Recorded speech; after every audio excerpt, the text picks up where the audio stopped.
Yes, I did have 11 confirmed kills, Jackie. 11 confirmed? No, he said to me, how many kills did you have in Vietnam? And I said I had 11 confirmed kills. But that doesn't mean I didn't kill more people. It's just that doesn't make confirmed. Anybody who served... They could trace yes, you. yeah. It's like bowling. Have you ever been in a firefight? No, he doesn't. He was a draft dodger. Oh, so he wouldn't understand it. He got out on a technicality. He has bad knees. Yeah. No, because he said to me, how could you have killed so many people? How do they know? I go, well, I had 11 confirmed kills, but I don't know how many people I killed. It could have been into the hundreds. You'd imagine that you'd have killed a lot more in a war. Right, exactly. Of course I did. Just because I only have 11 confirmed kills doesn't mean I haven't killed more people. What do you get for 11?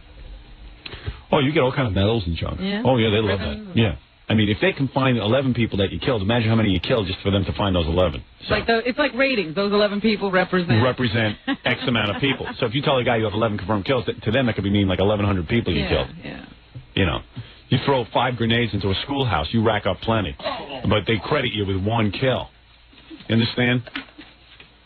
I threw this grenade once into a schoolhouse, right? I don't know why he got you on this subject. It's Friday. I know. I'm trying to have a nice weekend. I don't want to think about it. I don't want to have a flashback all weekend. Be laying on the floor in the fetal position. You're trying to keep your mental state together, aren't you? I'm just trying to explain to him when the guy challenges me. You know, that makes me nuts because I take this grenade, I throw it into a schoolhouse because they look like... You know you got more than 11 right there. Yeah, and it was raining kids' arms and legs. Oh. And the guy says to me, well, that counts as 1 kill. I was like, what do you mean? I mean, you can see there's like 50 arms and legs here. What do you get 2? Yeah. Crayons and little heads everywhere. Oh, jeez. Unbelievable. Horrible. I don't even know why we have to talk about it. Oh, because he brought it up and goes, oh, yeah, well, how many people did you guys? I said, well, 11 confirmed. He goes, oh, only 11? The children, because they were children, they don't count much? No. It counts as a kill. If it had been a schoolhouse full of... If it had been an adult education schoolhouse... or something? Yeah, it'll make a difference. All right. This just happened to be a little schoolhouse with little kids. Still Charlie. Yeah. Still Charlie. Exactly. Well, you know. Oh, God, we had to do a cleanup for 2 days. They fit into 3 garbage bags. Usually you do a kill. I'm not kidding. You usually do a kill of that size. But because everybody was almost... It was like putting everyone through a spaghetti strainer. What age group were we talking about here? Was this nursery school? No, a little older than that, I'd say. Judging by the size of the fingers. I mean, one can't be sure. Listen, it was war. I mean, people can put you down all you want. Why did you attack a school? I don't know. It looked dangerous. You know what I'm saying? Those kids grow up, and the next thing you know, you're shooting at them. And they're shooting back at you. Got to get them when they're young. Nip it in the bud, right. There you go. You speak the truth, my friend. No wonder those people were so angry. Had every right to be. No wonder they would never quit. Oh, I tell you, war was hell. What are you carrying on about? No. I'm just thinking back, you know. This sounds really sick now, but when you were in the jungle, it didn't even mean a thing. I remember that day because I was excited because they award you a kill.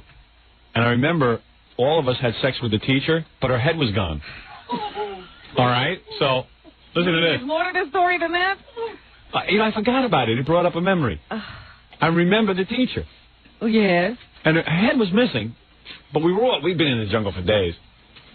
And no one knew her head was missing because we were having sex with her, and then her head kind of fell off. I didn't realize it was hardly attached. All right? I hope that's weeping I hear. She was cute. We found the head days later when we went out on bivouac. Stumbled over her head. How do you know it was her head? It was a head. It was hers. Was it an adult head? Was it any good? Oh, please. Oh, man. Hey, man, you guys can talk all you want, man. You weren't there. You don't know. You know what? It really kills me because all you guys... And we came back here and people spit on us. Carrying on about women in combat like women aren't affected by war. Oh, please. You weren't there. You don't know a thing about it. You were in the Army. I'll give you that. I was in the Air Force, thank you. No. Not in a real fighting force. Right, but at least you were in there. Not like Jackie the pussy. I gotta give that a whirl. He tried. There was a couple I wish the head was necessary. Yeah. I can imagine. Here, put this pillow over your face. A couple. He's being kind. Right. Just a couple. Well, let me tell you something, They man. have good food in hell. Yeah. Hey, dude, I did what I had to do, man. They sent me over there. It was either me or them. That doesn't mean it's right. Well, maybe you're right, but hey, at least I went there. Not like Jackie. And if you were there, you would have fought your ass off just to stay alive. And that's all I'm going to ever say about it. I don't want to hear anyone argue about it with me. And I only thought... I wish you wouldn't tell these stories. I don't know why you insist on telling us what you did. Ratings. Oh. Only a Jackie Martling could think that. Right. You're so crass. I don't do everything for ratings, my friend. I just take every breath for ratings. Oh, oh. Right. Nam was a strange point in my life, boy. I'll tell you. Not too many guys can say they had 11 confirmed kills. That's all I'm saying. You could all sit here and talk about me being a pussy, this, that, or the other thing. Well, how come you won't fight now? Why are you such a passive? Turned off to it. Did it all. Got it out of my system. It's like a heroin abuser. It's like an alcoholic. You drink until finally one day you're sober. You drink so much you can't stand it. It's like Jan Michael Vincent. He's had sex with so many women. Probably don't even have sex anymore. It's the same thing. When you do that much killing, you get it out of your system. I kill now only if I have to eat. Don't even go hunting. No, haven't hunted in years. Very rarely will you see Howard Stern in the woods hunting. Although I'm thinking of putting out a hunting movie. Actually, I'd like to see that. You in the woods hunting. Yeah. Imagine you wipe out a whole schoolhouse and you get one kill. That's the nutty part of the Army. That's what used to piss guys off. Well, they had to add some incentive to mount those numbers.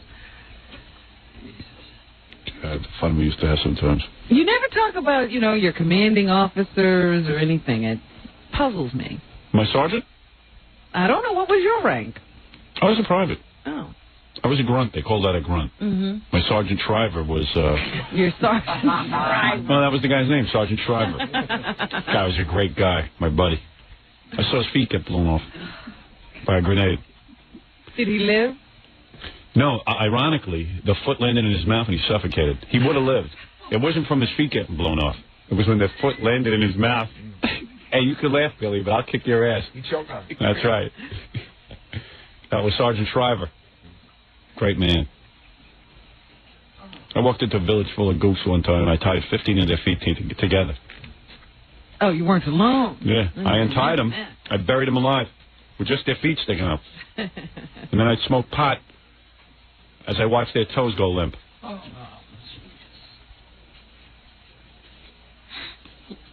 Me and my buddies, AJ and all of them. AJ.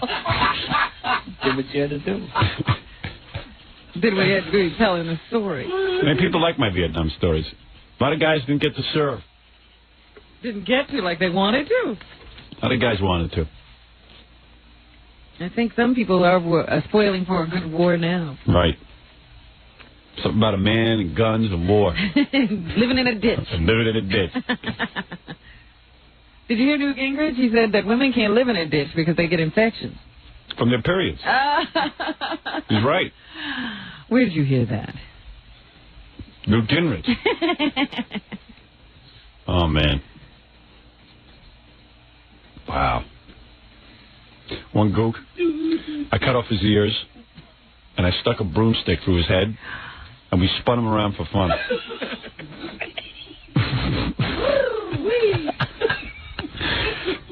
Hey, don't laugh, man. It was either me or them. I'm telling you. Oh, you didn't have to be so inhuman about it. You become dehumanized. Now I'm a human being. Back then I was an animal. They make you like an animal. When there's bullets being fired at you... You blew up that school, and now you go home and you look at your children. That's what do right. you think? I think, hey, it's great to be in America. I survived. Oh, yeah. I sleep like a baby at night. Never bothers me. No guilt. I was in a war. There's a difference. Going over to Vietnam, he knows work still needs to be done there. As I do. I was over in Nam many, many years ago. Did 3 tours of duty. How long is a tour? How long is a tour? For me, my first tour was 10 months. What do you think of that? I don't think that's right. It was wrong, and I said to my superior office, you can't hold me here for 10 months. Well, the guys were going home and coming back already for their second tour. My second and third tour were much shorter, needless to say. I was brought in on a special mission. I see. But I was a grunt. I went over there. I did the dirty work. There's no doubt that I was there. And I'll tell you something. We didn't have entertainers. You see Bob Hope specials and this stuff. Right. Where I was, which is just a position right outside of Da Nang, I got to tell you something. There was no entertainer. No. I had to entertain myself. One time, the guys were starving for entertainment. We hadn't seen a white woman in months. All we had was Chinese broads. Well, I think they were Vietnamese. They didn't bring in Chinese. Whatever. And the guy said, Howard, you're a funny guy. Entertain us. I get up. Now, listen to this. I juggled baby gook legs like bowling pins. And everyone went nuts for my own collection of villages I had blown up. Because sometimes when you blow up a village, you do end up blowing up some babies. Which had to happen. You didn't feel bad about it, though. I didn't feel bad because those were a future enemy. You know what I'm saying? You had it all worked out in your mind. We did really weird stuff. Now it seems harsh, but at the time when you're in the midst of a war... Don't you think that sometimes you want to keep this stuff secret because it sounds so gruesome and inhumane? Because people forget, and I have to remind them. There's one time the guys and I were... we had been on a mission, unbelievable, heinous mission. Came back and we were bored out of our minds and no entertainment. So I suggested we fill the gook heads with sand and had a shot put contest. And I remember it like it was... What is it? You have something to ask me? Oh, I see. Anyway, where was I, Robin? You were with the shot put. Right. Oh, you know about that, huh? Well, you've told me the story before. Unbelievable. I would fill the gook heads with gook teeth and put them on leg bones and play them like maracas for the guys. I would perform. I would do songs, actual songs. Yeah, with your... Well, Uncle did moving kind of slow at the junction. Petticoat Junction. With the gook head maraca. Yeah, oh my God, the guys would go nuts. And that was our entertainment back then. We didn't have a James Brown or Nobody Bob was Hope. coming over there touring. Not in when Da you were Nang. there. Not at that point in the war. Oh, no.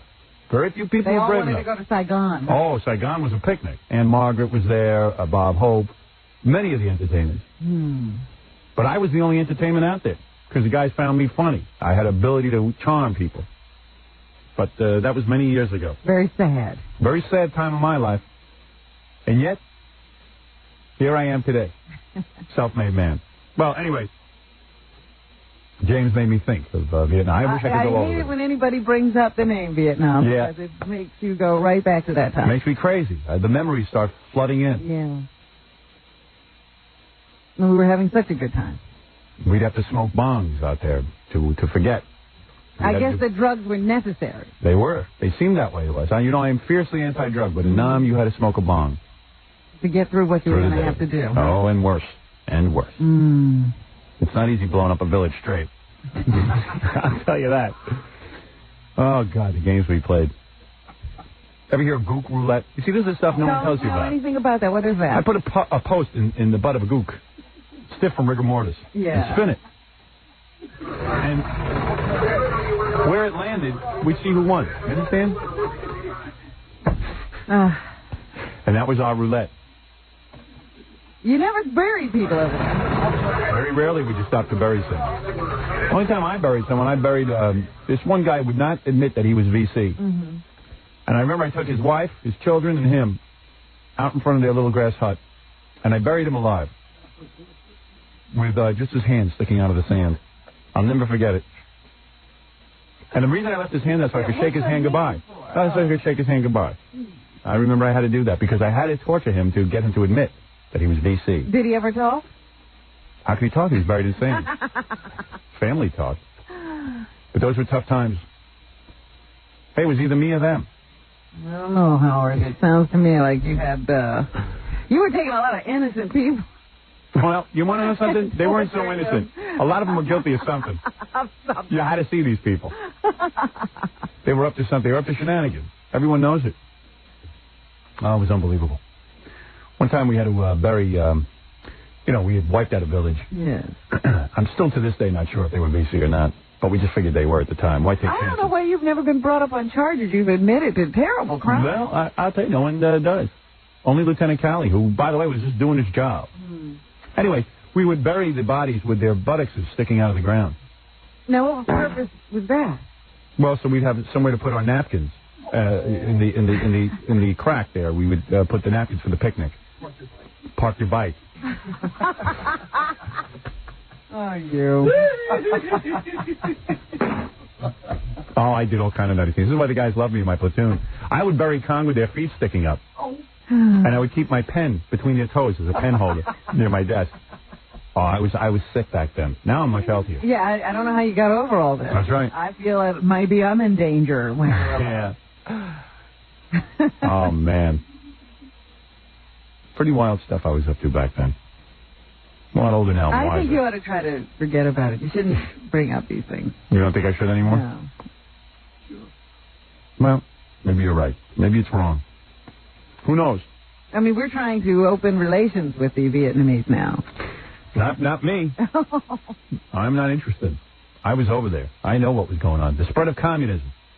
And I stopped that dead in its tracks. They are communists now. Yeah, but it didn't get over here, did it? Thank you. Hey, you can laugh all you want. I didn't see you protecting America. I was in... You were in the Air Force, but you weren't over in Nam. I did what I had to do. All right. Well, you just did because you were being silly back then. You didn't know what else to do. I read your book. God. I told you I used to keep goop tongues in a bottle of water, in a glass of water. I don't remember that one. Why the glass of water? I would use the tongue to lick the stamps, then I'd write back to my family. Because they didn't want to... My mouth was often dry. I was very inventive over there. You never let anything go to waste. If I killed somebody, I used all the body parts. I can definitely say when you hunted, you used everything. You bet. You damn right. You didn't get into any cannibalism or anything like Never would do that. Yeah? Mm-mm. Well, that's good to hear. Never got into actual cannibalism. I came close. I never actually did it. Tell you the truth. You used, maybe some bones as eating utensils. Oh, that I've admitted to that. No, never. The flesh of the Kong? No way. All right. No way. Maybe I can... I'd sooner eat King Kong before Viet Cong. Maybe I can live with you then. Right. No, never would do that, Robin. No matter how bad it got. And it got bad. Yeah. When you run low on rations, you start to look at those people and start thinking, goop butt cheek. Not bad. Needs a little turkey hot sauce, but... sick back then. All right, I don't want to dwell on it. Because we've got Dracula Gottfried coming in. Oh, yeah.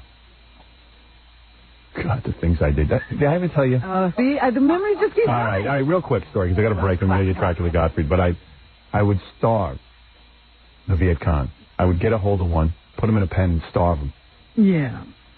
And then I would put them up on all fours right before they died. And the poor, emaciated person. And they would get stiff. They'd be on all fours and get stiff. The rigor mortis would set in. And they died just in that position. Yeah, and I'd use them as a TV dinner tray. Oh, there was no TV. No. That's right. But I would eat my meals on those trays and pretend it was the TV. Unbelievable. It was unbelievable. And my platoon commander loved it. He said, that's inventive. He says, you really hate the enemy. That's what's good. I can't even watch the OJ trial. I see Ito on TV. I get nuts. All right, I got to take a break. And when we come back... Hey, let me talk to one of my Vietnam buddies. I'm always happy to talk to anybody who's been in Nam like myself. It's a pretty traumatic experience, and I like to celebrate with my buddies and talk about Nam the way guys talk about it. When were you there? Oh, God, I don't even remember the year anymore. What year were you there? 1967, 68. This here is Chuck. I was there in 69. Okay. That was a sexy year, man. Yeah. I flew gunship helicopters with the Firebirds. Oh, so you weren't down on the ground. No. Oh, no. He was in the air, but that was dangerous, too. Only these guys on the boats had it easy. Us guys, all us grunts who were down there on the ground, and the guys in the air did not have an easy job. That's correct. You had a gunship, though. Remember I was saying about my buddy who used to fly over the rice paddies and all the planes would play tic-tac-toe on the rice paddies? Yeah. This is the guy. Yeah, right. What you had to remember, Howard, was to put an X on them, you had to get them in the head. To put an O on them, you had to get them in the gut. Right. Tell me about your days in Vietnam. You know, people don't understand. If you get turned off by Vietnam talk, I don't care. Because people don't understand how vets talk to one another. I get turned off by people who haven't been there talking about it. Well, yeah, that pisses me off. Well, I was a little disappointed that guy last week. He said he'd only got 150 of them in 15 tours. Right. Well, Gary's seen a picture of ours. We had them lined up all the way out of sight in one of the pictures. That was just a day's work. How many would you say you had? Well, the first day of the Tet Offensive at daylight, we caught a North Vietnamese regiment retreating, pulling their wounded. And in a book I wrote, I said we jumped them like ducks going after June bugs. Right. How many did you kill that day? How many kills? 600. 600 kills. 600. They How got many a big did you say Tommy you had? cemetery. I'd say my whole 3 tours, I had about 150 kills, but I told you I got gypped because, hey, Chuck, you'll confirm this. When I blew up that schoolhouse of little children and women, my sergeant told me that was 1 kill. Oh, yeah. And I blew up like 50 or 60 because I counted the little fingers and toes. Well, the way we used to do it with these high explosive rockets, we had to count the arms and legs and divide by 4. Right. You see? That's what I'm talking about. You have to divide by 4.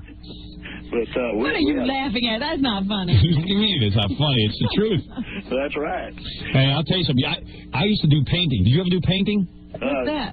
I would drop the goop bodies from a helicopter through the blades of a second helicopter and decorate the fields with goop pieces and blood and guts. Wait a minute.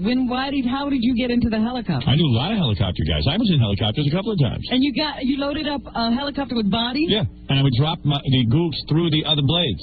You'd think that there was a war on, you'd be too busy for No, man. That's entertainment. That was my rest and recreation. Hey, but seriously. In my book, I've got a picture. Gary's seen it of my helicopter with splattered commie gook up on the front of it. Yeah. This guy's. Now, people don't understand. You don't mean the words. Yeah, you got to understand something. Back in those days, Chuck, you'll confirm this.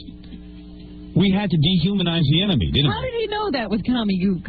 Oh, you know. Oh, we saw them. See, they used to call me Kamikaze Carlock. Mm-hmm. And I used to crash through my targets, and then we'd blow them up. They'd blow chunks up about 40 feet when you'd hit them with these rockets. Yeah. Tell me some of the other cool stuff you used to do, because I'm always bragging. After a while, I got tired, and we switched over to these white phosphorus rockets. Right. And that really light them up then, you know, and Howard, you know what I'm talking about. Of course. I'll explain to Robin. She's completely out of it. You know, just that white phosphorus would burn them real good. Yep. And after a while, you get where you love the smell of those burning commie gooks. You know? Right. And something that would happen, Robin, that was fascinating, they'd bring in a wounded one that was hit with white phosphorus. The doc in the medic tent would turn the light off, and that gook would glow in the dark. That's right. Green glowing gook. Hey, listen, when I was in Nam, I found gook eyelids always stuck between my teeth when I made head steaks. Tell Robin about head steaks. Oh, yeah, you got to put those heads up. That's right, got to eat them. That's right. Oh, man, those were the days. I loved it. There are Vietnamese here in this country. How do you feel about them? The Vietnamese in this country? I got no problem anymore. What about this guy? Oh, I helped some of them come over. I trained some of them after the war, and I helped them come over here. Of course. Good for you. Listen, when we were in the war, Chuck, we had to do what we were told to do, or else we would have been killed. Absolutely. And you couldn't think about the enemy as human. You could never think of them as human. What about civilians, women, children? I didn't care, because I knew that most of them were VC. I would just kill them. Robin, the VC used to put wigs on and try to look like women. We wouldn't shoot them. Of course. I hit one with a HE rocket one day, and it blew the wig off. It looked like a frisbee taking off. That's right. And let me tell you something, man. If they had eyes... He's writing his material. There ain't nobody writing. This is Vietnam we're talking about. This is the way we talk, Robin, at our reunion. You're not kidding. Right? Oh, you mean Chuck, get together and drink. Hey, if they had eyes, they were the enemy as far as I was concerned. I didn't sit and make judgment calls. Lieutenant Cowley, God bless him. You love him too, right? Oh, yeah. Of course, we all do. He got Let fried. me ask this guy another thing. What about the women? Did you have any of the women? Oh, come on. You had Mama Sans, right? Robin, I'd only been there about 2 weeks when a little commie babe nearly killed me. Right. What happened to you? Oh, well, what happened, Howard, we used to go out on these P&L missions. We call them peep and lust. Yes. And we'd chase them out in the evenings while they were taking their baths. So we had this little commie babe running down this dike with 2 Firebird gunships right behind her. Go ahead. She cuts into these tree lines, and, you know, all we're doing is checking out the buns. We're not watching. Right. And as we come over the trees, 2 Firebirds are coming the other way, and she nearly got 4 Firebird gunships at one time. That's right. Let me tell you what I used to do. Let me ask you if you ever played this. I don't think I've ever asked you this. Did you ever play Assemble the Gook? Assemble the Gook? Yeah. No, we never did that in those helicopters. Now, what me and my buddies used to do, we chopped their heads and limbs off of 10 gooks and mix up the parts and then see how fast we could reassemble one of them little commies. Oh, yeah. Right? That was a game we played. I do It have was a an new kind of puzzle. It was a new kind of puzzle, man. I loved it. I do have an embarrassing story to tell about my gook necklace. Go ahead. Well, what happened one day... By the way, Robin, all of us had that. What was on your necklace? We all had necklaces. Right. Ears, everything. Go ahead. I was walking through the company area one day, and the company commander stopped me, and he said, "What's that?" And I said, "Sir, those are dried apricots." And before I get loose, Howard, I had to chew on one of them just to convince him it was an apricot. Right. Eat it? So you ate one of them ears? Well, I just chewed a little bit, you know. That ain't nothing wrong with that. Hey, Hey, listen, it was no big deal. You know, over there, you didn't even have pets or anything. So just to keep myself human, I made pet out of a rat. And I used to use the enemy's rib cage to keep my pet rat in, and I would feed it the guts. Oh, you see what I'm saying? Oh, I understand. Yeah, you know. That's the way you had to look at things. It was a different kind of life. You didn't ever get down on the ground to do all of this reassembling or any of that stuff. I did it all. It was difficult for us. He was up in the sky. He was helping us out. What we would do is we would go in and blow up a village, and this guy would take out the rest of the people. That's right. Yeah. Well, didn't they sometimes come in and clear an area, then you guys would have to go in and see if there was anybody left? I never liked that. I like to go in first. I like the challenge of going in first. They used to call me Rambo. There you go. Because I was so wild. Of course, Rambo wasn't written yet. Rambo, prior to the... They stole that name from me. Oh, yeah. John Rambo. Well, maybe I should tell Robin about this little song we used to sing. What's that? It's called Drop the Napalm in the Schoolyards, Watch the Kiddies Run and Shout. You'll really laugh your butt off when they try to put it out. Yeah, Dolly Parton covered that, made a fortune. Hey, how about the time... Chuck, tell him about the time. He had the gook necklace, which everyone did. Yeah. I made a big... I took the vagina of a big fat gook woman, and I made it into a hat. Tell him about it, Chuck. Right? You saw it? Yeah. Right. You. You get that beanie. Nobody would come near me for days. Right? That's right. Hey, Chuck, I could do this all day, man. I love it. I love talking Vietnam. Well, you know, when we went... I think should be put away. Let me tell you something, buddy. Hey, listen. Those were the days we survived. A lot of our buddies dropped. You know that. War is a very inhuman thing. It wasn't fun. It was not fun. But some days you had a few good laughs, like when you wore a hat or you played Reassemble the Gook. Oh, but, yeah. Yeah, those were some good times. But I'll tell you, I saw a lot of my buddies die. And the only reason I talk about this stuff on the air with guys like Chuck, real men. Why do you do it? To remind people that we were over there and that we gave our heart and soul to that war. It sounds like you had a good time. I don't know why you're so belly. We're telling you about the good parts. There was a lot of bad parts, a lot of tough times. I'll tell you about the worst time I had. Chuck, what was the worst thing you ever did over there? Worst thing I ever did? Yeah. Well, I guess it was a night I nearly got shot down with gook heads and cabbage heads. Go ahead. Okay, we rolled in that night. They had tried to fool us, and they put this explosives in this boat full of cabbage. Right. And I rolled in on them, and I hit it with an HE rocket. And when that thing cooked off, the gook heads, cabbage heads, cooked gook, cooked cabbage is hitting all over my helicopter. And that dirty shit, and then you have to clean that off. Oh, it's See, Robin don't understand. That's the worst thing when you got to clean all that stuff off. Well, it's like psychological warfare. Here you're just punching out these commies' lives, and the next thing you know, they throw their guts up on your helicopter. Yeah. And then you got to be stuck cleaning it. That's right. Hey, man. I know. I had some bad times. Well, at least you can laugh about it now. Remember the baseball game we had over there? Oh, yeah. We took the enemy's knees, their kneecaps. We would use them as balls, and their leg bones would be bats, and their bellies we'd use as bases. And then we'd have the games. Man, that was wild. Let me ask you something. What was your division name? What were you in? We were called the Firebirds. The Firebirds are one of the bravest units over there. Right, and I wrote a book called The Firebirds. Our business card said, "You call, we kill, death on call." Right. And when you had these boys in your corner, you weren't afraid. Let me tell you something. Are you still selling that book? Oh, yeah. They sold the first printing, and they got some more in yesterday and going to distribute some more. So. Yep. You know what my battalion was called? What's that? The Jews.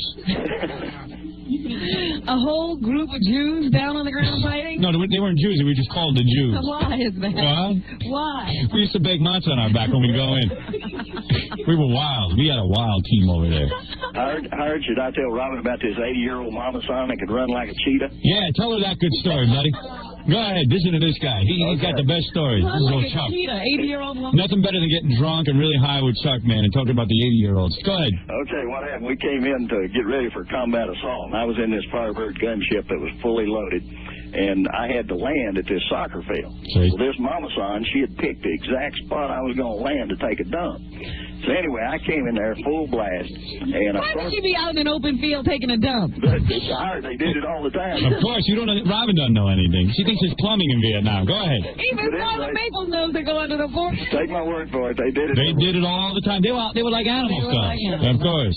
Okay, so anyway, I sort of overshot my approach, and at the last second, I thought I just mashed me a mama son.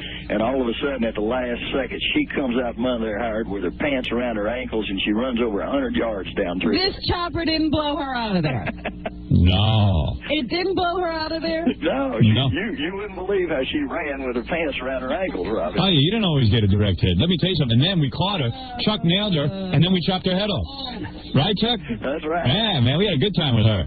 Oh, yeah, you should see it. Sometimes you would chop their head off, they run around like a chicken for a while. I don't think this man has ever seen a helicopter. Tell him, Chuck. I got another story here, and we'll ask Robin's advice. Right, go ahead. We argued over whether you count this as a body count. My buddy's listening right now. Well, anyway, he shot a rocket, knocked this gook's head clean off. Go ahead. All 4 of the crew members said last they saw that gook, he was still running. Right. And I said, you can't count a running gook in the body count. Right. Now, what do you think, Robin? Do you think we should count that one in the body count? She probably like my sergeant. She'd probably say no. Well, They always rob me. I would have the Purple Heart.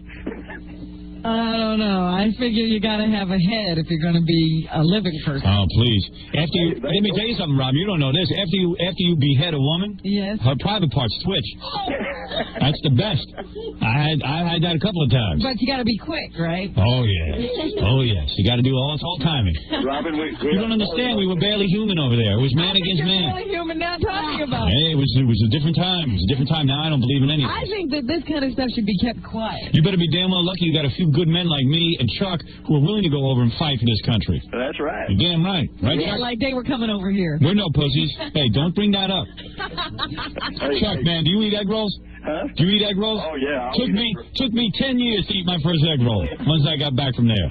This stuff they call a spring roll. I could barely eat that. I heard we had another one running down a dyke one day. Hey, this is a good one. He's got his gun in his hand. He saw he wasn't going to make it, so he threw that gun down, turned around, threw his hands up right when my buddy popped a rocket at him. See? It didn't go off. It speared him in the chest. Right. And my buddy said when he flew off, he was laying there with that rocket sticking up, and he said he looked like a gook hors d'oeuvre out there. See? That's how we fought this war, man. Unbelievable. And this is all in your book. Yeah. It's in my book. Oh, he got a book. That's a good book. Stories.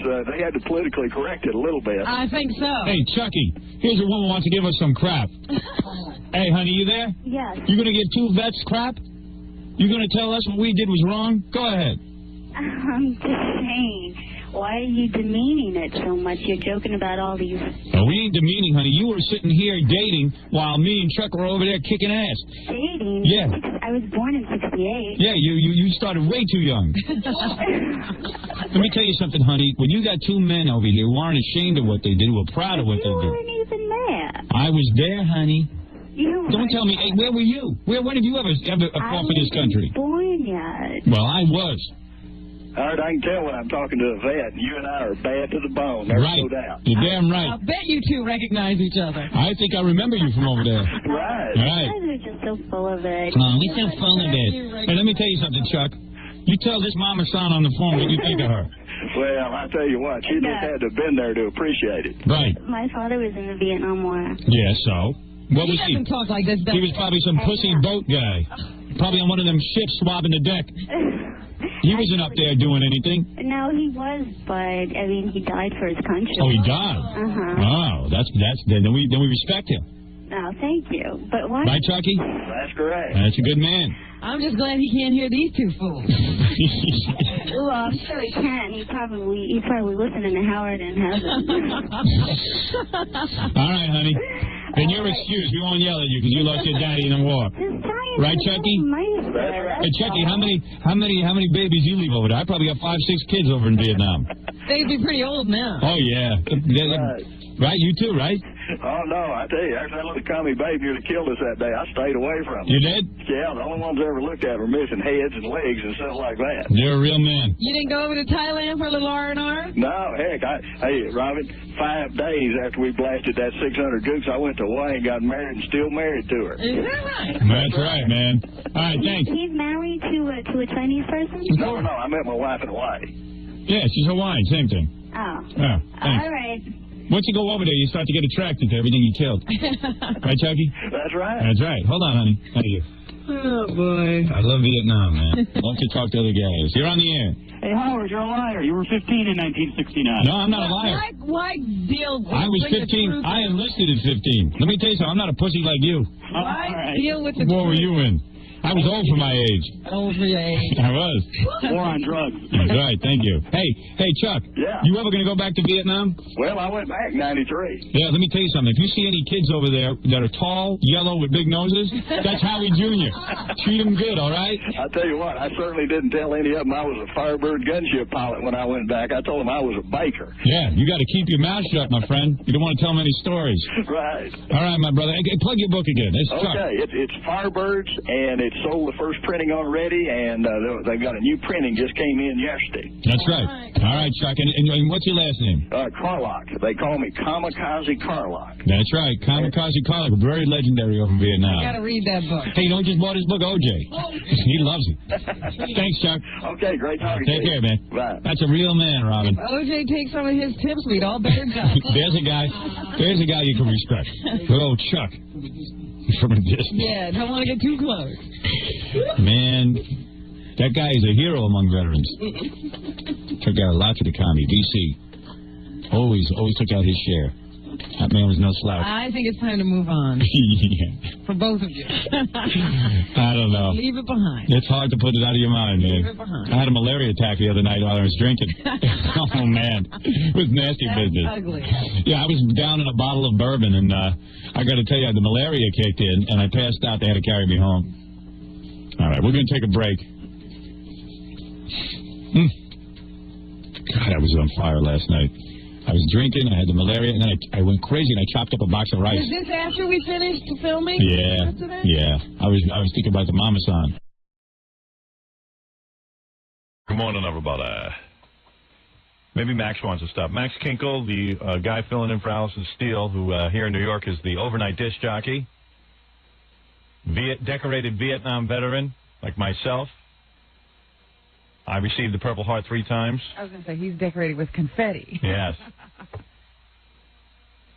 I don't know. I don't know. We were talking about Max the other day, and I was in the mood to talk to Max, but now I forget why we were going to talk to Max. But come on in, Max. I don't want to leave you hanging. Well, it was simply that I had seen Max go off Right. about Sylvester Stallone when he heard something about Sly making $60 million on his latest movie contract. Right. We're all scared of Max, actually. We've never told Max this, but we're all scared of him. Good morning. Max, we're all scared of you. Yeah. We think you're capable of going off at any time. No, I'm not. I'm okay. You sure? Actually, here's what I heard about you, that you're pretty mellow when you're here, you know, but I've heard that, like, from guys who hang out with you, that you're pretty good with the Vietnam stories. Like, you could be sitting on a boat and, like, go off. I could. You know what I mean? No, you know, you can really start. Literally the deep end. No, not the deep end, but, you know, you're really into... Maybe the wading pool. One of his favorite stories is how they used to water ski in Vietnam. Is that right? Yeah. Am I right? All right, you're going to tell us now, aren't you? No, I'm not going to. You tell it. You tell the story. No. It's better when you tell it. Your story. I don't really know it. I know that you like. It sounds better when he tells it. No, you used to like to. No. What was it in Vietnam that you used to do? We used to water ski, and you used to use 2 gook heads as as the skis. Pontoons. Yes, pontoons. See, I told you. He's got good stories. He just keeps them from us. That's all. I've written a lot on the bathroom wall, though. So, Max, what happened? The other day, Robin was doing, gathering her news and everything, and you lost it, right? I'm not saying anything. Max, duck! Max, down! Max, duck! Robin, quick! That was only the meter maid getting me down on 6th Avenue. Enemy fire! Enemy fire! Took him right back to the front, man. That's it. Enemy fire! They're gonna hit one of our water skis. So what did she tell you? That's why Max was on water skis. That way he kept moving fast. The enemy couldn't hit him. Exactly right. That's how he stayed alive. Because Max was on a boat. And they used to hand the cards up there, 6'5", 7'6". Oh, did they used to evaluate like the Olympics? The Olympic judging. Yeah, No kidding. Yeah. Is that right? Yeah, sure. Wow. You never saw that? And someone told me you had a bulletproof bathing suit. Oh, yeah. Yeah? Is that true? It was bite-proof. All right, anyway, so what were you saying? This was shark-infested waters. This was a good rap. Here's the deal.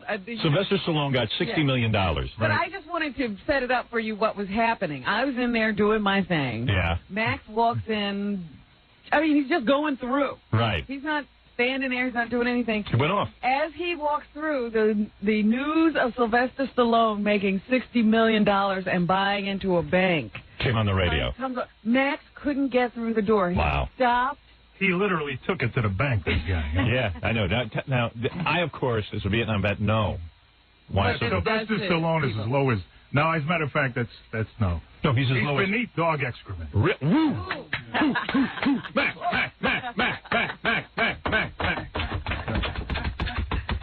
Go ahead. Finish. Why? Well, because what he did. Tell us what he did. Tell us like you told me. Educate people. He went and took the name of John Rambo off the wall down there at the memorial. And he had no right to that. John Rambo was not even an in-country soldier. He was a supply officer. Is that right? Yeah. You have to forgive me. I'm getting a little bronchitis. Are you really? Yeah, I've had it over the weekend. Uh-oh. So anyway... you know, he goes off when he gets bronchitis. That's a sign. Yeah. You know, he gets bronchitis just before one of those flashbacks. Get down, Robin. Easy. Enemy gunfire coming in. It's an M60. Where's my walkie-talkie? We're going to need some backup here. Max has bronchitis. We're going to need some backup immediately, please. Please, incoming. All right, thank you. So, I mean, you know, he turns around, and even though he was asked not to take the name by Mrs. Rambo, right, the mother, right, on coast-to-coast television, she cried and everything. Is that right? She said, "Hey, listen, that's my son's name. I don't want you to we don't want you to portray him as a warmonger. He was in supply. Right. The guy was on the tarmac, ready to leave, and now you know that did Sylvester Stallone actually take the name off the wall? Or was it like some other guy wrote it? And, no, that's the guy. Stallone did that. He wrote the Rambo series. Right. Yeah. Well, he didn't write the first one, did he? What was the first one? First Blood? First Blood. Yeah. I don't know. Did he? Yeah, if I'm not mistaken. So. If I'm not mistaken, I think he was in on it. I thought he just starred in the movie. Yeah. Well, they never commented on it. It was aired on June 18th, 1986. And then you're mad, too, because he was, during the war, he was in Switzerland, draft dodger. He was in Switzerland at an all-girls school, teaching. All girls, huh? Yeah. He wasn't half stupid, I mean. That's what it was like. Yo, I go Max over and do is this. smiling now. Yeah. When he stopped in Whoa. that newsroom. See, that's the Max we want on the air. Yeah. There was a monotone, you know, it's like, oh, man. It's not easy when you know. Bastard. That's the Max we want. Wait a minute. Can you tap into that, Max? Let me clarify the statement that you just made. Can you tap into the Max? I did not say that bastard. Really? No, I said that rat bastard. Oh, you said rat bastard. All right. You should have said rat jap bastard. Then I would have respected you. So then, so you unloaded on him, and then there was something else we had to ask Max about. Max, you don't think you'd ever go off, though. I always am friendly with Max. You never know. Yeah, absolutely. I'm always friendly with Max. Am I right? Who's your best friend at the station? Well, I hear tell. I mean, That's right. Hey, you don't see me, man. If you ever get mad at everyone here, I wouldn't. Don't take it out on all Stern. No. Your friend. I'm your buddy. You're my bro. To me. That's right. That's right. All right. So anyway, Max was upset about the recent Rambo or Sylvester Stallone $60 million signing. Well, then he goes off onto how you got to figure $60 million. Yeah. 60, and a lot of people don't know this. 61,000 people committed suicide after they returned home. Yeah, this is the other issue, right? So go ahead. This guy virtually gets $1 per suicide. Well, a little more than that, no? No, that's right.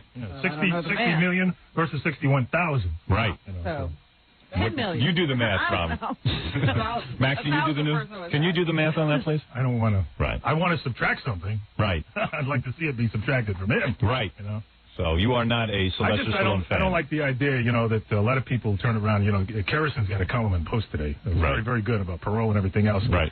Even though Perot's a big loser, the Vietnam issue he's right on. Yeah, he's right on that. He says we shouldn't be making... Go ahead, Max. You say No. Hey, we shouldn't be making a deal with Vietnam, and Bush shouldn't be going over there taking money and everything until they find out what happened to the POWs. Now, that bum, I voted for that bum. Yeah, we all made that mistake. I don't want to hear this veteran stuff. Right.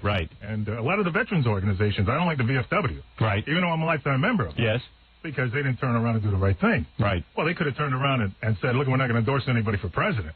But they sure as hell could have turned around and said, but we're not going to tell you anything but bad about Clinton. I told you, Max has a whole agenda going you here. keep mentioning names, and you will get the Max I saw. Yeah, we're getting there. We're getting the Max you saw. These are the best bagels I've ever had in the green room of my life. There you go. Well, the point is that, like me, Max saw many of his friends die in Vietnam. He actually cradled people as they died, well, right? Not only that, I think for Max, it's what happened to the guys when they came home that's the most painful. They spit on us. Yeah. Back there, I can fly a gunship. I can drive a tank. I was in charge of $1 million equipment. 80 million. He was in charge of... He was in charge of the girls at the girls' school. That's exactly what I was going to say. That's right, buddy. Let me tell you something about Pam. The only thing this guy could corral up and get energy for is recess. That's all. Yeah. Let me tell you something. When the time to get going tough, what did this guy do? He bailed out and get the hell out of the country, just like Clinton did. Pansy ass. Pansy ass. You know, what do you think? Weren't you scared to go? Who, me? I wasn't scared. No? Don't call me a pussy. I didn't say that. I said, weren't you scared to go? No. Well, you've got news for you. Everybody else over there was scared to go. I can't wait to fight for my country. That's how much I love this country. Yeah. Pussy ass Clinton and Rambo. Kiss my ass. Yes. They can all kiss my ass. Yes.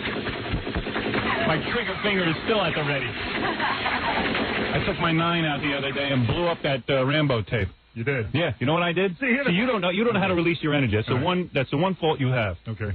I took a video cassette of Rambo parts 1, 2, and 3. I whip out my 9 and boom, boom, boom, boom, boom. Lock and load. Yeah. Lock and load. It wouldn't have been so bad. Oh man, that was a catharsis. Oh man. No. Wouldn't have been so bad. Yeah. I mean, the words he was saying in that movie were right on. Yes. But it depends who's saying them. Yeah, that's exactly right. Exactly. Yeah. Yeah, he has some nerve taking that. There's other guys like him, too, you know. Who? Craig T. Nelson. That's right. He was Craig T. He's Nelson. Here's another draft dodger turns around and was in that ABC television show about That's the right. Glory or something like that. He's a... I don't know anything about him. He has to go open his mouth in TV Guide and turn around and say, "Isn't this so funny? Really? Doing this hero bit, and I was a draft dodger." He never said that, did he? This is in print. Really? I said, "Why don't you keep your mouth shut, you stupid ass?" Whoa, yeah! Son of a bitch. Come here. You know what I do with that show? I videotape it, I take out my 9, and I go in my backyard and I hold it up. I have my wife hold it up. I have bounce it on her head, and I shoot it. You know what you two should do? You should make some targets with Sylvester Stallone on them. Come on. What do you got? You got weapons? You know what I want? You got a 9? You know what I want? What do you got? I got nothing. What? I got one gun that God gave me. I'll tell you this right now. Me too. The one between my legs. That's a gun like you shouldn't see, Robin. Well, you know I know what they that say. destroyed a lot of people. Yeah, that hurt a lot of people, a lot of innocent people. Right. God. But the bottom line to it is that, you know, the people in the American public should know, and they should start supporting these people who went out and did their job. Right. That's what we are talking about. And let me tell you something. We should not be normalizing relations with Vietnam. Exactly. Not until we know where our find out where POWs are. everybody is. That's exactly right. There were men missing in action. In a column there, it says today, it says that there's deliberate reference that Perot had talked to somebody in the State Department or somebody down in Washington that alluded to the fact that they knew. That's right. The guys were still over there, but they're saying, well, you know, they're too old now, and even their wives are remarried, and their children are too old, and they don't want to know them. You know what we got to do? I don't care if there's a guy over there and he's got no legs and he can hardly even remember one iota. I want him back. Yeah. You know what I do? And I'm going to tell you something right now. Go ahead. I want you. Yes? I want you to spearhead this whole thing. I will do whatever you say. I want to get all the combat vets. I want every bro out there. I want to get behind Stern. Right. Because you're the one who ought to go down to Washington. Let me tell you I'm going down to Washington. You started something now. Yeah. Now I'm going to finish it. All right? Let me tell you something. When we came back, they called us baby killer. That's right. Another vile crap. Another vile crap. And they spit on us. I'm going down to Washington, and I'm going to tell them what. If you could get a highway work crew going overnight, and the governor, what would it be like to have the President of the United States turn around? And as soon as Dole is made president, I got to do that. Well, let me tell you something. What? I don't know what you just said, but it seemed to make a lot of sense. The other thing that he had said the other day was he was pissed off because all the Jerry Garcia phone calls were coming in all night. That's good. Hey, I'm with you on that, too. You know, listen, if you got Jerry Garcia requests to make, call another station. We're fighting the Vietnam War still. For crying out loud. Better things on our mind. My son is a Deadhead fan. Is he really? Yeah, and I said, you got to get him out of that. I said, guess what? I'm not giving you airline tickets to go over here. You know what's the worst thing about Jerry Garcia dying? The worst thing is that every one of these stations now, even MTV, VH1, have to have Jerry Garcia tributes. Yeah. I don't want to hear that much Grateful Dead. Holy mackerel. More than I've heard in quite some time. You should have seen what I did this weekend. I took every one of my Grateful Dead records, took out my 9, and I shot them all up. Is there a bullet left in the country?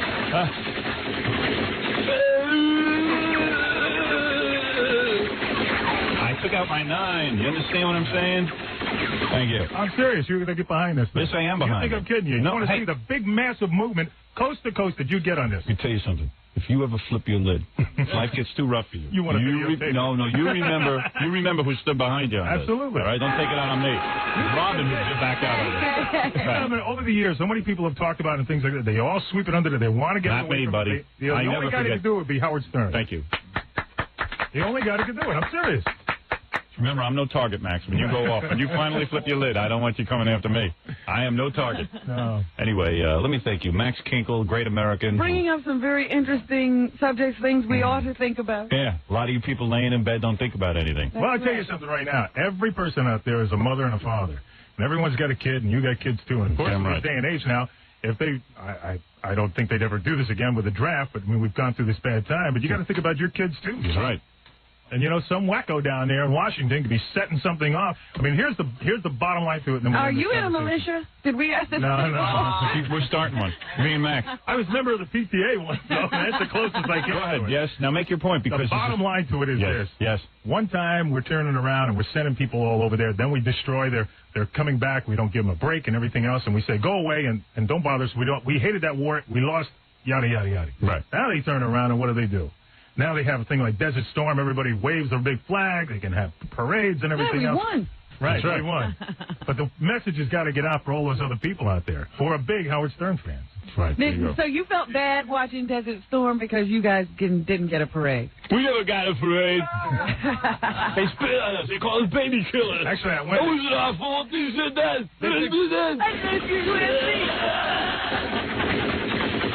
They did give us a parade back in 85. They gave us a parade. Yeah, I got that parade. Yeah, right. I was in that. Nobody came. Nobody showed up. It's horrible. So the bottom line to it is that, you know, there are a tremendous amount of people out there. Listen, God bless you, There are Max. good movies, though, too. Forrest Gump was a good movie. Listen to me. Never mind Forrest Gump. Gary. You're not upset with Tom Hanks. Robin, I have to take a break here. Gary, after Max leaves, change all the locks. You guys ready to go off, I'm telling you. Any other names you want to mention who were rat bastards? Rambo and Craig T. Nelson. That's it. That's your enemies are my enemies. Here's the thing. Hold it a second. What's that? What? Go ahead, yes? Don't, you know, people got to stop. All these reporters and all these other stupid asses out there, they always use these analogies, and they call it a Rambo style. Right. Poor John Rambo was just a supply guy. That's all he was. And his mother to this day wishes they'd stop using his Rambo analogy. Right. So stay still Sylvester Stallone. Let me tell you something. You know? If you're upset about it, I'm upset about Okay. it. Let me tell you, that's not right. Your He's right. cause is my cause. You know that after serving in Vietnam, 3 tours of duty, as you know, a lot more than you. It's true. Let me tell you something. You know I can't eat in a Chinese restaurant? No, you can't. Can you? To this day. Well, I want to do lethal things with chopsticks. That's right. Yeah. What is it, Bob Fooey? By the way. It's really funny. I was listening to Max for a little bit, and then I had to go double off some tape, so I didn't hear him. When I turned it back on, the tone of Max's voice has gotten like, it's really gone up a couple of levels. Yeah, you change all the locks on the doors. I'm not kidding about that. Max is all worked up. I don't want them all upset. All right, They're still looking for you in Hong Kong, too. I know it. That's it. Oh, man, bivouac. Over in Kowloon. Yeah. Well, anyway, Max, right, thank you for stopping by and yelling about Vietnam. You do it eloquently. I stand by you and everything you just said. Okay. It's Robin who you have the problem. Oh, no. I hear you, Max. I hear you and I sympathize. Everyone in the room I'm hears upset, it. too. Yeah, man. Hey, and go ahead, load it off again. I hope you're here a long time, man. You deserve the job. I hope so, too. Absolutely. From your mouth to God's ears. We're all behind you. No one here is your enemy. Remember that. Okay. We love you. It was Fred who burnt the flag. I didn't know it was supposed to happen like this. It was just supposed to be another assignment.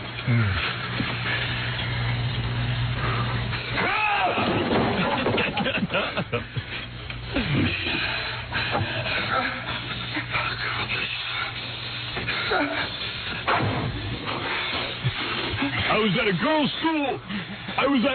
school. What you don't see and hear on there is the outtake where he gets his little pinky caught and it jams in a breach, and he's crying for 15 days. Yeah. A pussy.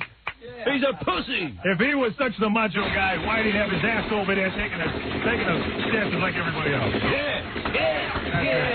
And Stern, don't you back off of him. No, don't worry about it. I'll stay on it, We're Max. friends now. See, my hands are shaking, Robert.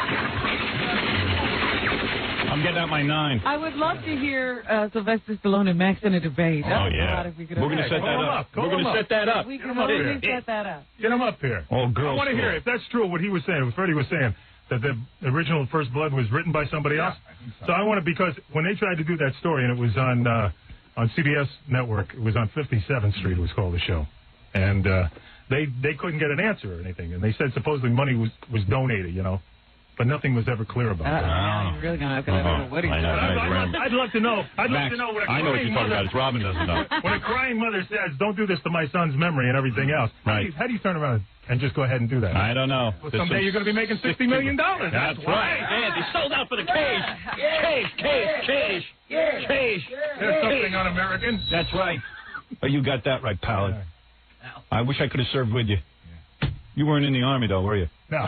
Yeah, that's the problem. Why? You really didn't hit the ground. No, you hit the ground. Oh, man. I thought you were a Marine.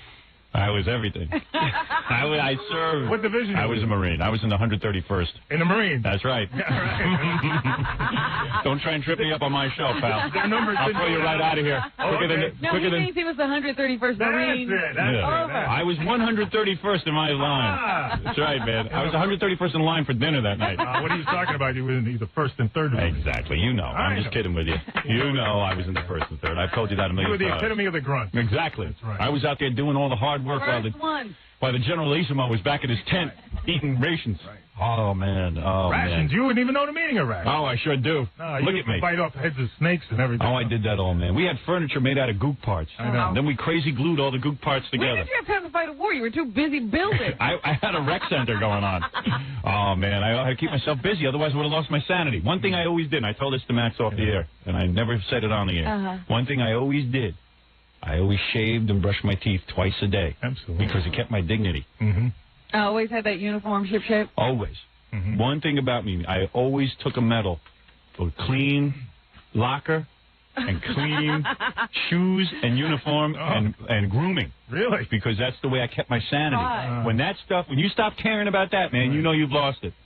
Is that before or after you bit the heads off of the rats? No. Let me tell you something. Don't make jokes about that. Doing all that messy stuff. I cleaned up when I got back from the jungle. 5 gold stars a week I got for cleanliness. You did? Oh, yeah. They used to call me Mr. Clean. That was my nickname in Vietnam. Ask your men if they ever heard of Mr. Clean. Oh, we did. That's right. You were on recon. That's right. I needed my teeth. I always brushed my teeth. Every tooth was sharpened so that I could bite the yellow flesh. Oh. Right, man? He knows I'm a warrior. I'm no Rambo sissy. Go out there and start getting those guys and getting consciousness up. That's right. All right, man. You're right. And let's get these guys back. Who? Oh, right. Yeah, let's get them back. POW-MIA. Sorry, I forgot. POW-MIA. Exactly. POW-MIA's back. That's right. I'm fighting a new war against Mancow in Chicago. There's another pussy. Another big puss. Yeah. Rip-off artist. I mean, if you're going to say something, say for what it is. You were the guy that's first on a block. Yep. Yeah, well, he's a pussy. And there'll never be another after you. Yeah, he's on there going, hey, I'm doing new stuff. He's doing the same thing we did. Yeah, but only one big difference. What? He does it piss poorly. Yeah. Pussy. I took my 9 out this week and I was shooting up a picture of him. Put it on my wife's head. He couldn't carry your jockstrap. You're damn right, Max. Right. God bless you. Thank you for coming in here and setting things straight. I want you to go in that crusade now. Ever take a gook and hang him by his nuts? No. I did. A human pinata. Pinata, they call that. That's what the Spanish call it, pinata. If you want to call a gook human pinata. Mm-hmm. I used to say, don't call it a human pinata. Call it a gook pinata. Oh.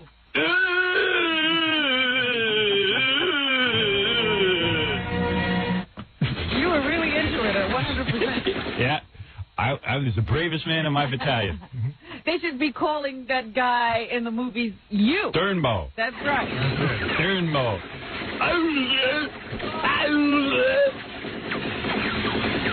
Man, I'd smack those yellow bastards until they were black and blue. You couldn't even tell they were yellow. Would they have a rainbow? Yeah, they'd be all rainbow. They look like a rainbow. Yellow, black, and blue. You're going to get in on this, huh? Oh, yes, I am. All right. We'll have a big march in the White House. You're damn right. What am I getting in on? You're leading a crusade. You're damn right I am, We're Max. going to put you right up there in front. You can count on me. You know what that? You remember what that was called? Right. Point. Point. I always ran point. Yeah. You damn right I did. So you could be the first one nailed. That's right. I don't mind taking a bullet for my fellow man. There you go. Hey, you want to know something, man? You talk about point. I was point all the time, and I never got hit. Everyone behind me got hit. Yeah. He did point out in the open standing up. Poor Max, I think his head's in a point. Had a couple of rough days over there. It's all right, man. You're all right now. You're home and forget about everything else. All right. Here's a guy who doesn't forget, though. I like that. He doesn't forget the guys who back. After I And the guys they left behind. left the Special Forces, I moved around a lot. Yeah, you went from one studio to another, and now from one loser pitcher to another. Keep losing. Keep going back to Sweden at the old girls' school. There you go. Then you really got a good reason to go, oh, Adrian. All right, Max. You didn't mind him when he was watching. I don't mind that. If you want to go and do that movie stuff, that's fine. Just don't be doing that stuff, you know, when other people did their job, you know? Nobody wanted to go over there. Everybody went to do their job. Did you ever kill on I Sunday? want to know who the hell's going to do the job today. Me. I told you I'll do it. I never killed on a Sunday, though. Hey, that's one thing. I'm religious. I never killed. Did you ever kill on a Sunday? They told us it was Saturday. I would kill. There never was a Sunday. I would kill Monday through Saturday. On Sunday, I rested. That's exactly right. One thing, man. I never killed on a That's Sunday. why you lost. Because God don't want you young man. God don't want me yet, man. All right. Max Kinkle. All right, thanks, Howard. Overnight disc jockey, Vietnam veteran. Yes. We're Now, going to did Washington, they ever right? call you for any special assignments, Max? Yeah. What's that? Don't set him off, Robin. I'm sorry. All right. We're going to take a break. Still filling in for Allison Steele. Be on tonight at 2. Let me tell you. We'll look forward to it. I'm looking forward to your show. I always listen to your show. By the way, I don't listen to these other guys. I heard the parody. Of what? Was it Wisconsin and Freddie? Oh yes, that's that was a good funny. one. Yeah, I got one about that pussy man cow. Yeah. Here's one. Yeah? Here. Yeah. You know, his daddy just died.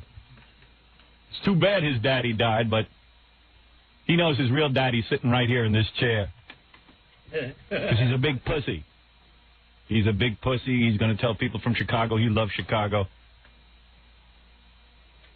He's from San Francisco. What's he talking about? He's not even from San Francisco, is he? He's a big dick. What's the bottom He's line? a rip-off artist. 2 guys get into a ring. Yeah. 1 guy leaves. That's right. And guess who's leaving? Not me. You're going to be standing there. You're damn right, man coward. Why don't you come down here, you big pussy? Why don't you come down here and fight like a man? Or you're afraid like you were with Danny Bonaducci. You big pussy. Remember what they used to say about Jesse James? What's that? The dirty little coward that shot Mr. Howard? Yeah, that's right. Yeah. Well, this little coward who's trying to get Mr. Howard. You never talk going like to a make vet. You talk like a vet, man. I would spot you a million miles away. What's he talking about? He lost me again. He's a little dick. You rip off Howard show. Kaylee. It's the same exact show. Sloppy and bad. Listen to the tapes, my friend. Funny and you blow. Your ass thing. And Pappy's in a body bag. Put on your Kotex, man, cow. And your pink dress. And your little pink dress. Your vagina face. It's such a mess, yes. Go to the funeral in drag. Your Pappy's in a body bag. Daddy's dead. He's in the dirt. Why don't you join them, both of you and Larry Wirt? You're such a chicken, just so afraid. We hope that you and your whole family catches AIDS. I know how to fight a war. In high sight, 'cause Howard's at your door.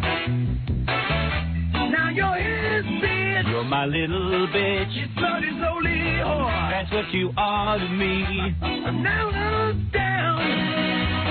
Your pappy's in the ground.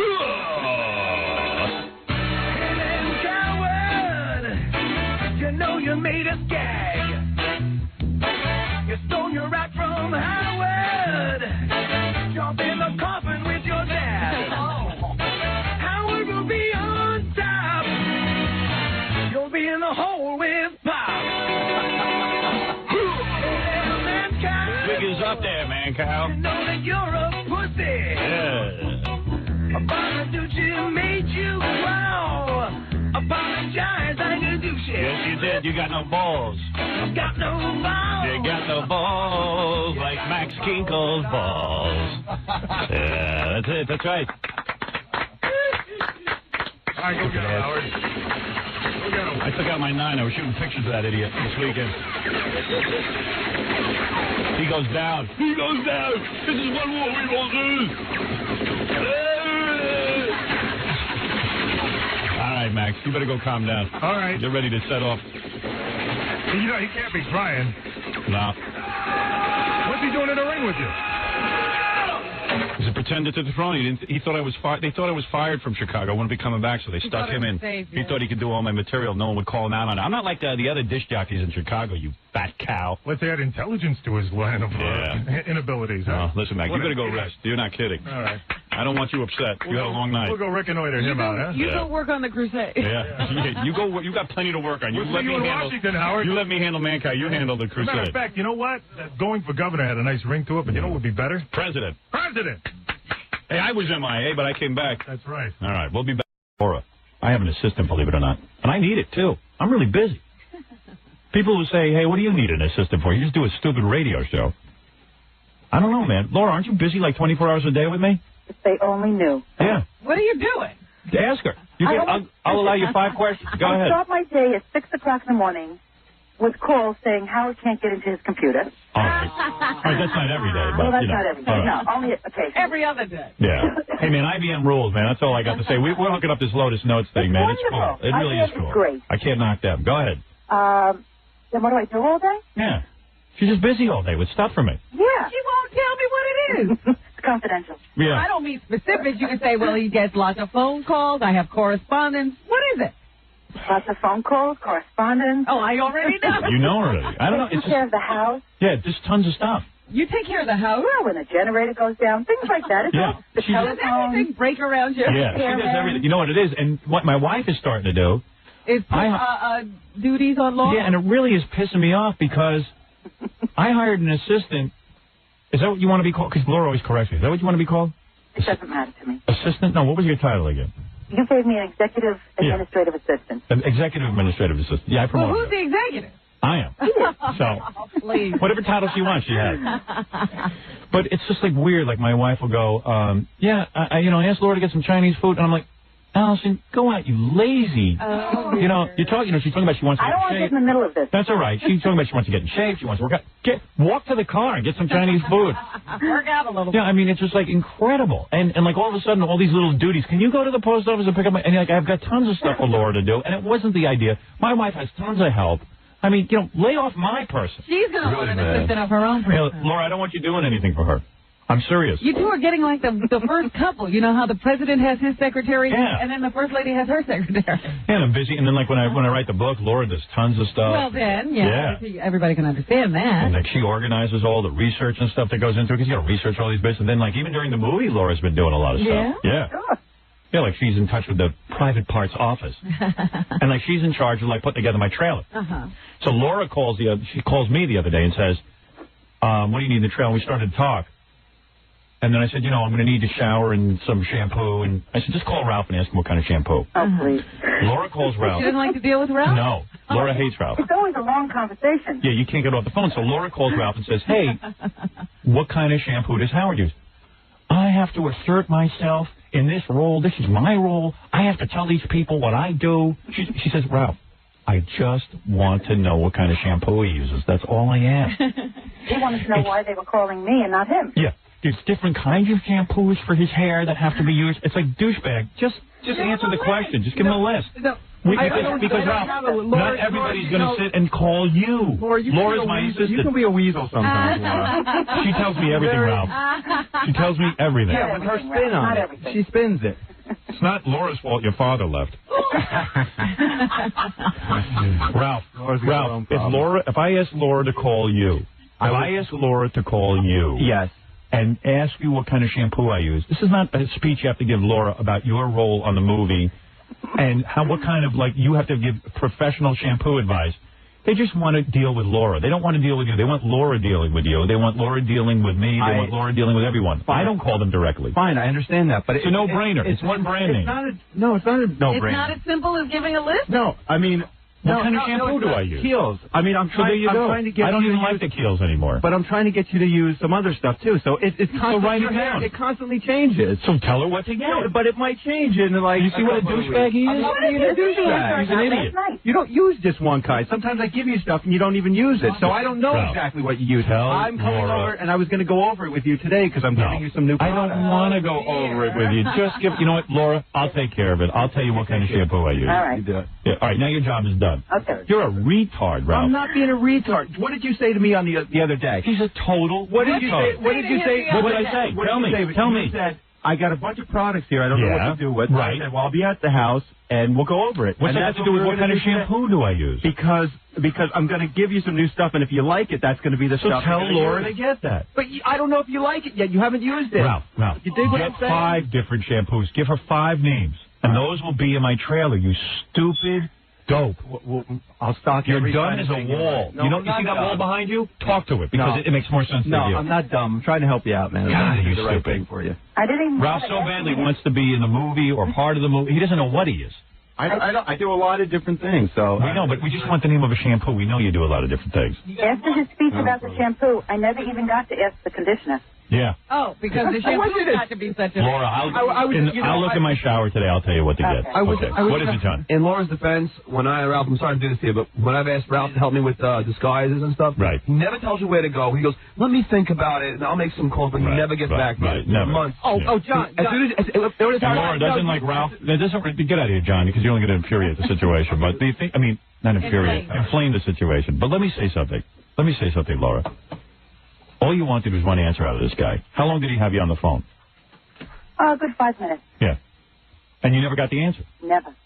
It was a 5 wasted minutes. It was a whole tirade on how he is important. It wasn't They shouldn't be calling Laura. They should be calling him. Yeah. It wasn't. Why are they calling you? They should be in direct contact with me about shampoos.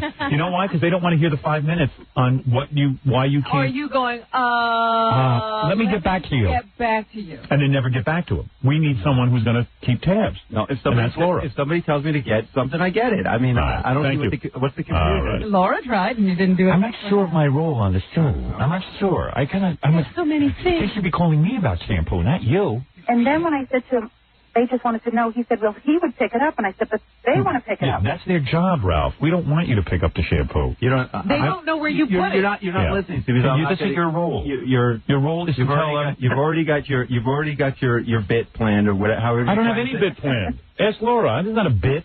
No, not I'm trying to explain something to you. I was trying to get you into this new stuff. And if you like order it. But why order it if you're not going to use it? Why stock a trailer? Why stock a... So one bottle of shampoo. So you waste money? What is the old stuff I use?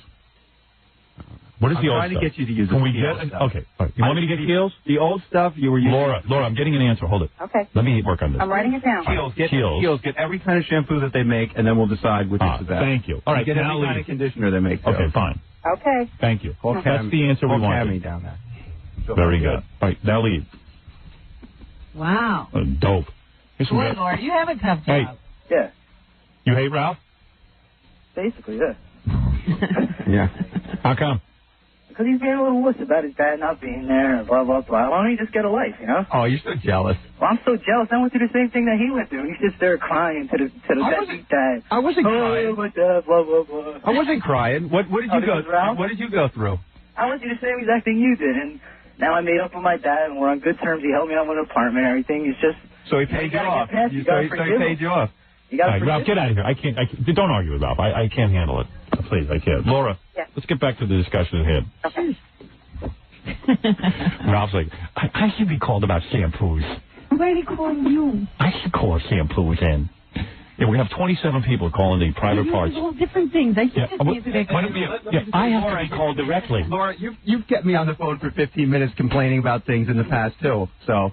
Me? Yeah. Oh, come on. You've rattled off some things for a few minutes here and there. Well, don't complain to Ralph, because that's not professional. It's not smart. It's not smart. Very bad. Keep our problems to ourselves. All right, get out of here, Ralph. His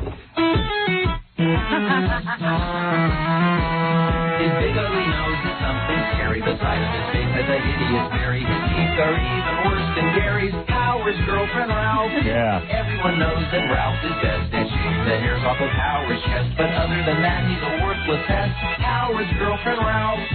Fred's not here. Oh. God damn, I can't get no help. I can't get no help on this show. I don't know where he If I was. had the foggiest idea where it was. I know. It's this early in the morning. I don't know where he could have stepped off. And I got like 57 interns back there, and Gary, and I got a whole crew. Oh, you got it. Bro, thank you. Hey, Fred, you got that Steve Allen? Ask Gary or somebody help you. Here's Soupy. Still Soupy after all these years. You want to check out his record? What the hell? Still Soupy. Hold on. This was a hit? Take me a second to get the turntable ready. Yeah, you got to uncover it. I got to, the system is horrific. Look at this. Garbage all over the turntable, papers, garbage bags. Does it still work? Look at this. Look at it. Look at this. Look at this. Cigarette butts on the turntable. Look at this. Look what I got here. How could it work with all that stuff lying on it? Oh, it's not lying on it anymore. Hold on. Let me tidy up here for a second. Doesn't the turntable have to be balanced? Oh, it's all full of cigarette ashes. What a pigsty. You're smoking. Chiasano's got no respect. You can't even tell a cleaning woman to clean up in here and people not to screw with it. I bet you this doesn't even have a needle in it. Rat bastard. He's busy worrying about God knows what. This turntable's been broken now for 6 months. Turntable 1, I've told them about it 9 times. It doesn't work. Well, people are putting papers on it. Well, it's completely jammed. And I've told them about it, but I got to whine like a little baby until I get it. So everyone could say I'm difficult to work with. Look at the turntable. I can't use it. It's broken. Well, I hate to say it, but if you had a producer, he would have done it. Gary's the worst. Gary is the world's worst producer. I don't have a producer. A producer's a guy who runs around. The turntable doesn't work. Scott, get this going. I need like a management type. I got a kid I hired for $150. And he's still a kid. Yeah. Wait a minute. You're the worst. I've complained about this 5 times on the air. I have not heard you complain about it. I know. Maybe you do, but I don't get to hear everything. I know. And also, Robin, why must you spin everything my way? It's just I haven't thought about it. It's just I have no help. No, you have help figuring out how to trash me from her. It's just that's all the help you'll ever need. No, it's just that you don't take care of junk. You know what I mean? It's like I can't. I have to go. Gary, we need the turntable. But how would I know? Somebody's got to tell me. I don't know. I would make it Richard's job, and if Richard doesn't tell you, he's fired. Wait, but how would I know if he didn't tell me? Now you know. Fire him. Okay, he's fired. Yeah, fire people. But I mean, if you can't tell me what Howard says is broken, and if you can't keep tabs on the show, we got 5 people sitting in an E-room. Listening. They're all watching me and listening, and nobody once takes down a pen and writes anything down because Gary doesn't ask them to. You got to have little spies who listen to the show. Go, hey, turntable's broken. This table's been broken for months. I don't want to get into it, man. I can't be sidetracked by you. I got to keep forging ahead. It's my job to entertain people, not yell at you all morning. All right, let's get down to it. Soupy. Let's not lose track of the golden, whatever. He can't figure it out. How come he doesn't hear about it? Because nobody craps their pants when they see Baba Booey walk around. If anyone was afraid of him and was afraid of getting fired... Even now, while you were yelling about it and he heard, it never occurred to him that he should do anything. No. I just, now rest my case. I'm sure it's not written down anywhere. Let's see. Soupy Sales. This guy's in love with you. This guy's in love with you? Yeah, I think he sings on this. There might be a couple of records in that jacket. Oh, yeah? It felt like it was heavier than just a single. Still Soupy after all the... Oh, here's another one. That's the one you want. That's his comedy set. Still Soupy after all these years. Whoa, still Soupy after all these years. So does he take famous songs and put Soupy in them? Yeah, I think so. I think that's his innovation. I don't know what this is. I don't even know if this is going to work, because I don't think the turntable worked. Let me see. They got that. Well. Go ahead. Oh, he said go ahead. Oh, here we go. It's Soupy. Soup's on. I guess I better open the door, right? Who you calling to go ahead? Oh, he said go ahead. Oh, I thought there's a horsey out there. Yeah. And I'd like to borrow some money for the horse there, for money for the subway, for me and my horse. You gonna borrow money for you and the horse for the subway? That's right. Well, don't you know it's against the law to take a horse on the subway? Well, I know, but you get sick riding the bus. I don't even get it. Well, I don't understand that. Explain it to me. No, I really don't. What is that? You get sick riding the bus? The horse gets sick riding the bus. Is it the horse talking or is it a guy talking? It's a guy. I want the money for me and my horse. Oh. Well, don't you know it's against the law to put a horse on the subway? Yeah, but he gets sick riding the bus. Oh. I don't get it. I still don't even get it. That's how thick I am. It's like you're supposed... The joke is that the horse used to ride the bus. Oh. He's criticizing Jim Carrey? Oh, man, shut up. Sit down, as my dad used to say. And Little Richard was on the show, and his guitar player was Jimi Hendrix. Now, it was really wild. And we had King Curtis had the band, and we had the Hullabaloo dancers. And I didn't know, but when I got there, it was a riot. I mean, there were people that had been there since 2 in the morning. Well, it was the biggest thrill of my life. But the fact is that when we got through with the first show ran like 3 hours. What's he talking about? And they had a movie on. The movie was The Wackiest Ship in the Army with Jack Lemmon and Ricky Nelson. So and we were doing 5 shows a day. And they were carrying money out in paper bags. And it was... What are you talking about? I have no Who's idea. carrying money in a paper bag? And who was doing 5 shows a day? And where was he doing 5 shows? It sounds like he was doing a show before the movie. I don't know. He was hosting a movie? Yeah. You know, we're gonna need 4 hours to analyze this record. Everybody hold on to their hats. Soup's on. Oh man, this doesn't work. God Did damn. it just cut off by itself? No, the record's running even though I turned it off. I can't win. I can't track this. I want to hear the end of the story. I don't want him. Hey, Tom, how you doing, pal? Back there reading the newspaper, okay, pal? Everything works. You bastard. They don't hear me. Tom listens to the show every day. He never heard any of this. He stinks. He's amazing. He worries about Ralph putting a nail in the wall. Yeah. But they can absolutely trash the turntable. Throw good ashtrays and garbage all over it. I can't use the record player. Oh, God damn, man. Look at this shirt. Look at this. I can't stop the turntable. What are you going to come in here bald-faced? You've already gone through this routine with me 2 months ago. Remember? Remember we tried 2 months ago to fix it? That's correct. And what'd you do since I then? told the proper authorities. Yeah, bull. You didn't tell anybody. You're just like everybody else around here. Everyone coasts while Howie brings in the dough. The other one doesn't work? What? The other one? Yeah, the other one works, but I can't reach that one. Okay. It doesn't work for me, dude. The other one works, but it's too far away. That's it. Ball game's over, man. Gotta have the equipment working. Tell Chiasano to wake up and smell the roses. If Howie ain't on board, man, the rest of the station ain't pulling in the cash. You know, something's got to work around here. Something's got to work. Something's got to work. I know, I'm a big pain in the ass. I'm a big baby. I'm a big baby. I need a turntable to work. You knew about it. Fa-fa-foo, he knows too. He acts like he don't know anything. Walking around in a coma. Fa-fa-foo-hi. Nobody knows anything. Nobody knows a thing. But one wonders how anybody could walk in here every day and see things piled up on a turntable and not say, we have to do something about this so people don't use the turntable this way. Tom will patrol the halls waiting to see if somebody puts a tack in the wall. And he's worried about the E network putting that piece of rubber on the wall. Yeah. But the turntable you can do anything to jump up and down on it. It's covered in garbage. Use it like a trampoline. He don't care. The walls are safe, though. He's focusing on the E network because someone told him to do that.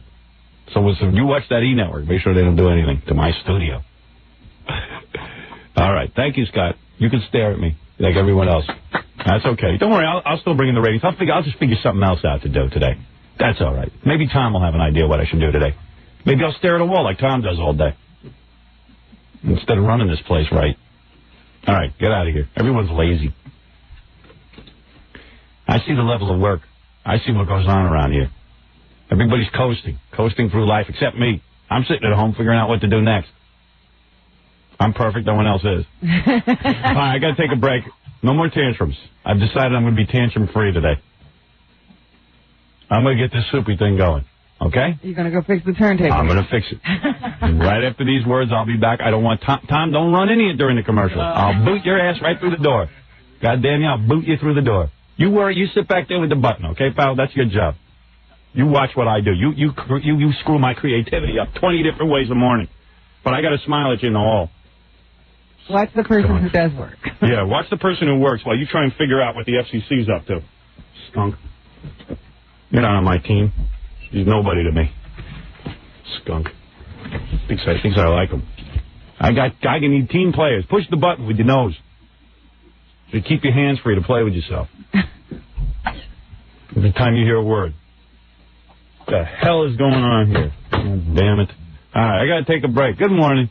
Good morning. Welcome to the show, God damn it. God damn it. That's right. God damn it. All right, we'll be back right after these words.